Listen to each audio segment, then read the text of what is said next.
Have you ever seriously wondered why some people just keep getting richer while others work incredibly hard their entire lives but still struggle financially? Every single morning, millions of people wake up to their alarms, sit in terrible traffic, take heat from their bosses, and work overtime. Yet their bank accounts are practically empty by the end of the month. On the flip side, there are people whose wealth just grows year after year without them doing 12 to 14 hours of hard labor every day. Are they just luckier than us?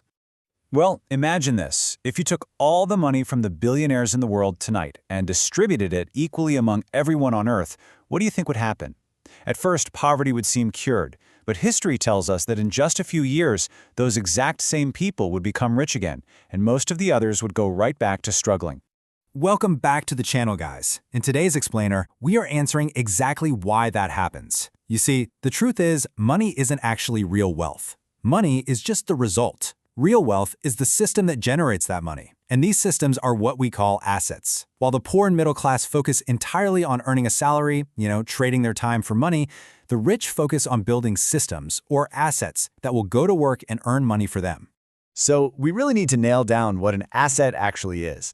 By definition, it's a system or a resource that generates continuous income or increases in value without requiring your active daily labor. Today, we're diving deep into the 15 powerful assets that the financially elite use to print money day and night. So grab a coffee, get comfortable, and let's get into it. Throughout this explainer, we're going to break these 15 assets down across 4 main stages: foundation financial assets, business and intellectual assets, modern and elite assets, and finally, how to actually build your own financial machine. Let's just jump right into Section 1, Foundational Financial Assets. These are basically the fundamental building blocks that protect and grow your initial wealth. This foundation layer includes 6 core assets: cash for capturing opportunities, commercial real estate for passive rent, bonds for stability, stocks for true business ownership, index funds for disciplined compounding, and commodities like gold and silver to shield you against inflation. Let's kick things off with asset number 1, your cash reserve. Now, most people think having cash just sitting in the bank is useless, right? Because inflation eats away at its purchasing power. But have you ever noticed that the world's greatest investors hold literally billions of dollars in cash? As Warren Buffett famously advises, you should be fearful when others are greedy and greedy when others are fearful. But you can only grab those golden opportunities if you actually have cash on hand. Imagine a market crash where stocks drop by 40%. The person with zero cash just sees a massive loss, but the person who kept a cash reserve, they see the opportunity of a lifetime to buy amazing companies at a massive discount. Cash isn't idle money, it is your weapon for seizing opportunities. Moving right along to asset number 2, real estate. Almost every massive fortune in the world has some connection to real estate. The principle is simple. Land is limited, but the population keeps growing, which naturally drives up prices. But here is the massive mistake most people make. They buy a house to live in and think they bought an asset. The rich, however, buy income-producing properties, like a commercial shop that pays rent every single month. That rent flows into your account whether you're sleeping or on vacation, giving you passive income. Plus, you get the bonus of capital appreciation as the property's value goes up over time. Next up, asset number 3 is bonds and fixed income. Listen, if you have millions of dollars, your first goal isn't actually to take more risks, it's to protect what you already have. Bonds act exactly like a life jacket on a ship. You lend your money to the government or a corporation, and they give you a guaranteed fixed interest rate. You might not need that life jacket when the stock market is doing great, but man, when a financial storm hits, that stability becomes the most important thing you own.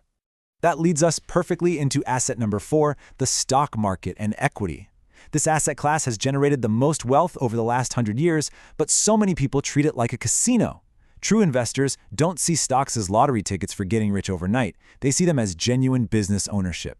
When you buy a share of a strong company, you are buying a piece of its future profits. And true wealth is made here by holding these good businesses for years, letting compounding work its magic.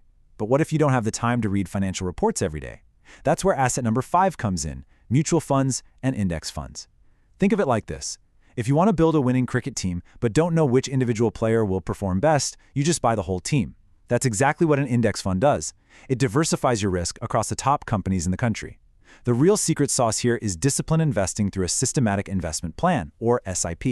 Even starting with a small amount like 5,000 rupees a month can turn into a massive fortune over 20 years because of compounding, which Albert Einstein famously called the 8th wonder of the world. And just to round out this foundation category, asset number 6 is commodities like gold, the ultimate inflation shield that protects your wealth when regular currencies weaken. All right, let's move up the wealth ladder to Section 2, Business and Intellectual Assets. This is where the financially elite leverage systems based on operations, powerful ideas, and talented people. Let's talk about asset number 7, which is leasing and equipment rental.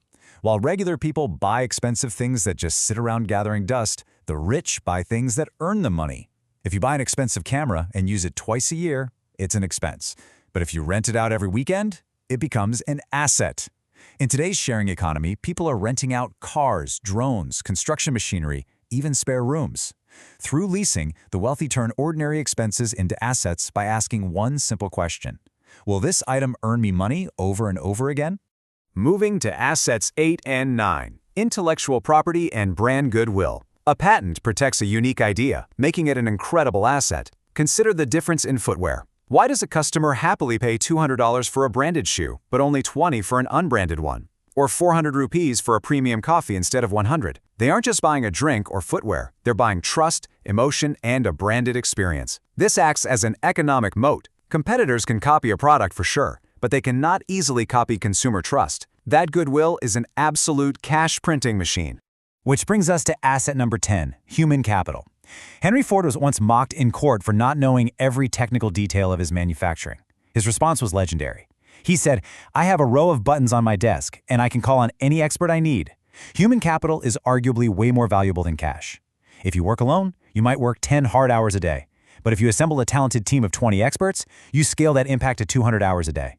The wealthy don't see employees as expenses, they see a powerful network and a talented team as their ultimate leverage. Let's dive into Section 3, Modern and Elite Assets. This is where we examine the highly exclusive assets that generate extraordinary, generational wealth in today's digital age. Here we have assets 11 and 12, digital assets and royalty income. These have created a completely new generation of millionaires. Think about it. In month 1, you put in the upfront labor to create an ebook, an online course, or maybe record a piece of music. By year 1, it's earning you passive income while you sleep. By year 10, it's still paying royalties to your family. You build a digital product once, and because the cost of distributing it on the internet is basically zero, it repeatedly generates revenue for years. It completely shatters the barrier of trading time for money. Next up is asset number 13, exclusive licenses. Think of this as the toll road monopoly.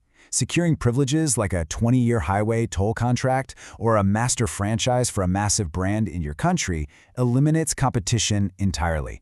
The wealthy actively seek out these high-barrier entries because having a monopoly inherently increases profit stability. I mean, you don't have to fight a price war when you own the only road into town, right? Which leads us to assets 14 and 15, the first mover advantage and continuous innovation. If you identify an unsolved problem and are the absolute first to innovate a solution, you get to dictate the market habits. You establish a dominant brand presence that copycats can rarely erase. But you can't just stop there.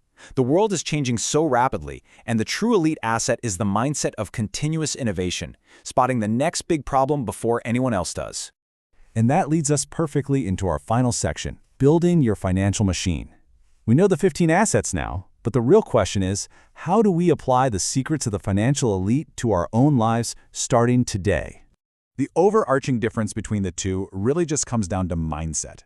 The poor and struggling mindset spends first, saves whatever tiny amount is left over, and makes decisions based entirely on today. The rich mindset, they invest in assets first, spend what's left over, and make decisions thinking 10, 20, or even 30 years ahead.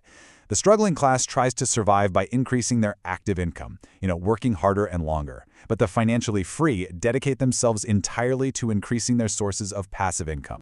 Financial freedom is not a lottery ticket, it's a series of disciplined, intentional choices. So, I'll leave you with this final thought to chew on. Out of these 15 assets, which one will you start building today? Drop a comment below on whether you're going to start a disciplined index fund SIP, build a digital course, or invest in learning a new skill today. The journey of 1,000 miles begins with a single asset. Remember to subscribe for more insights from our explainers, and until next time, keep building your financial machine.